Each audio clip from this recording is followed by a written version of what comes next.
Thank you. First alert tonight, one family is displaced after an apartment fire in Howard. Multiple departments were called to the 1100 block of Roland Lane earlier this evening. This is an apartment building, and officials say no one was injured during the evacuations of it. Howard firefighters were the first to arrive on the scene, later joined by Green Bay and Suamico Fire, as well as several Brown County deputies. Officials say the fire was contained to one apartment. It didn't take long for crews to put out that blaze.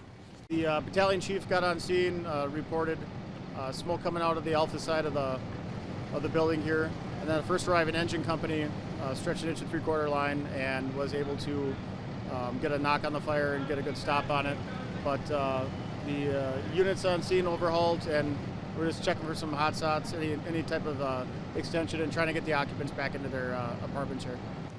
Officials do say one family is displaced. The cause of the fire still remains under investigation.